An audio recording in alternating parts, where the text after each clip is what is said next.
हमीरपुर के circuit house में उप मुख्यमंत्री मुकेश अग्निहोत्री ने पत्रकार वार्ता के दौरान विपक्ष पर जमकर हमला बोला। अग्निहोत्री ने कहा कि देश के प्रधानमंत्री नरेंद्र मोदी हिमाचल को अपना दूसरा घर मानते हैं, लेकिन हिमाचल प्रदेश में इतनी बड़ी त्रासदी आने पर हिमाचल का रुख तक नहीं किया और न ही गृह मंत्री अमित शाह ने हिमाचल आना मुनासिब समझा। उन्होंने कहा कि हिमाचल प्रदेश के बीजेपी के नेता दिल्ली में हिमाचल की बात रखने में असमर्थ रहे हैं और 100 दिनों में त्रासदी के चलते भारी नुकसान पहुंचा है, लेकिन केंद्र सरकार के नेताओं ने दौरे करने में ही अपने आप को व्यस्त रखा। अग्निहोत्री ने कहा कि जब कहीं से कोई मदद नहीं आई तो अपने स्तर पर 4,500 करोड़ रुपए के पैकेज की व्यवस्था की है। उप मुख्यमंत्री मुकेश अग्निहोत्री ने कहा कि भाजपा ने हिमाचल बनने का भी विरोध किया था।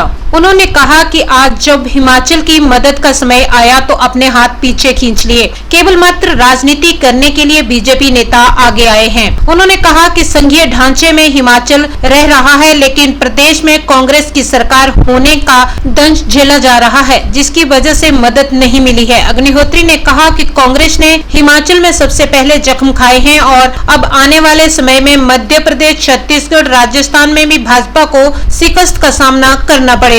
मुकेश अग्निहोत्री ने कहा कि शासन प्रोजेक्ट पर सरकार का स्टैंड स्पष्ट है, लेकिन पंजाब की नीयत में बदनीयत आ गई है, क्योंकि 40 सालों तक लीज के तहत प्रॉपर्टी दी गई थी, लेकिन जब वापस करने की बात हुई तो पंजाब के मुख्यमंत्री की नीयत इस बारे में सही नहीं है, इसलिए प्रदेश सरकार पूरी लड़ाई लड़ेगी। धर्मशाला में खालिस्तान के नारे लिखने की घटना पर उप मुख्यमंत्री मुकेश अग्निहोत्री ने कहा कि हिमाचल प्रदेश पहाड़ी प्रदेश है और इस तरह की गतिविधियों को बर्दाश्त नहीं किया जाएगा। उन्होंने कहा कि पहले भी ऐसा प्रयास हुआ था और आरोपियों को पकड़ा था। उन्होंने कहा कि इस तरह की किसी भी प्रकार की गतिविधियों को बर्दाश्त नहीं किया जाएगा।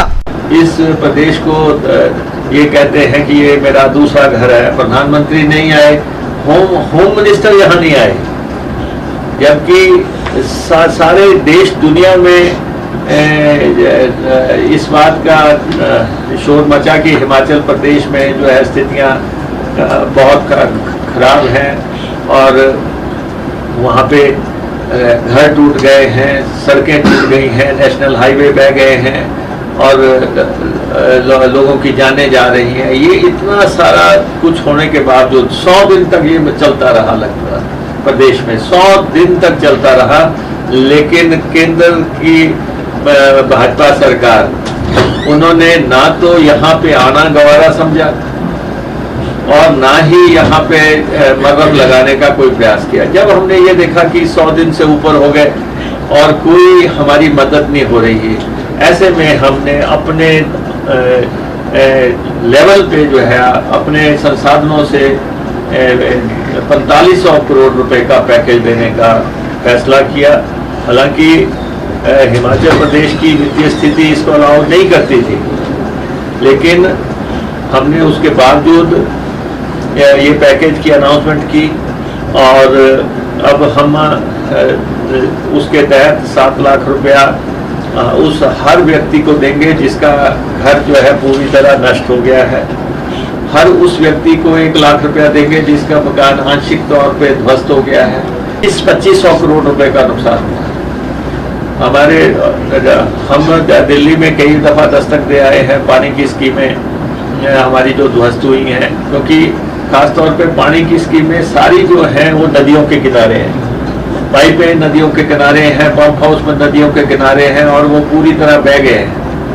लेकिन उसके बावजूद जो है अभी तक राहत राशि ना आने के चलते हमने ये जो है पैकेज की अनाउंसमेंट कर दी है और हम उन सबको जो है मदद करने के लिए अब कैंपेन शुरू कर रहे हैं और ग्रामीण क्षेत्र में जिनकी ज़मीनें नहीं रही हैं उनको 3 बिस्वा ज़मीन दे रहे हैं और शहरी इलाके में जिनकी ज़मीनें नहीं है, जिनके घर चले गए और उनको ज़मीन चाहिए, उनको 2 बिस्वा हम ज़मीन देने जा रहे हैं। और जो रवैया भारतीय जनता पार्टी का रहा है, ये वो लोग हैं जिन्होंने हिमाचल बनने का विरोध किया। ये जब हिमाचल बन रहा था तो ये स्टेटहुड मराठहुड के नारे लगा रहे थे, तो तब भी ये चाहते थे कि हिमाचल प्रदेश ना बने और अब जब हिमाचल की मदद का समय आया तो उस समय भी इन्होंने हाथ पीछे खींच लिए और सिर्फ इनके दिमाग में राजनीति है। इनके दिमाग में मानवता का कोई भी अंश जो है इस दौरान देखने को नहीं मिला है। इसलिए हमने अपने रिसोर्सेज से ये बात किया। हम फेडरल स्ट्रक्चर में रह रहे हैं और संघीय ढांचा है ये।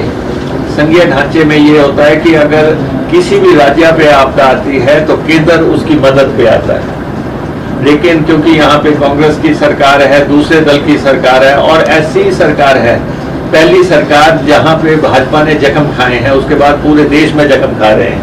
आप देख रहे हैं, उसके बाद कर्नाटक गया है, उसके बाद अब मध्य प्रदेश जाएगा, राजस्थान हमारा वापस आएगा, छत्तीसगढ़ हमारा वापस आएगा। प्रदेश में माहौल बदला है। तो हिमाचल प्रदेश के प्रति, क्योंकि सबसे पहला राज्य हम थे जिन्होंने जो है यहाँ से भाजपा को परास्त किया, मुझे लगता है कि इनके दिलो दिमाग में ये बहुत भारी पीड़ा है कि ऐसा कैसे हो सकता है। लेकिन हम लोकतंत्र में रहते हैं, चुनावों में हार जीत होती रहती है, लेकिन दूसरे दल की सरकार अगर राज्य में है, क्या उसकी मदद नहीं होनी चाहिए?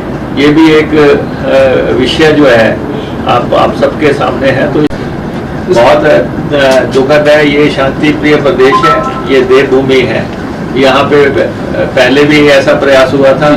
अब दोबारा से अगर कोई ऐसा प्रयास करने की कोशिश की है, पहले भी हमने प्रदेश ने जो है उनको जो है पकड़ लिया था। ये प्रदेश जो है पहाड़ी प्रदेश जो है, यहाँ पे कोई भी ऐसी गतिविधियों को बर्दाश्त नहीं किया जाए।